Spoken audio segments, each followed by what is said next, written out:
Nagulat nga po ako nung nag-message kayo na gusto niyong makipagkita. Hindi po ba nakakahiya? Ang sosyal po pala dito. Don't worry about it, Lilet. You look just fine. Actually, gusto ko makipag-meet sa'yo kasi gusto ko mag-sorry. Para saan po? Chichi told me that you came to the office to ask for help.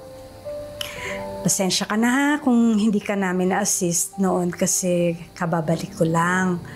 But now that I'm here, I'm more than glad to help you para sa problema ng pamilya mo. Naku, Ma'am, talaga po. Marami akong kakilalang abogado. Some of them mga nag-guest or naging resource person sa show ko. Nagtatanggap sila ng pro bono cases kaya nairereto ko yung kaso ng nanay-nanayan mo.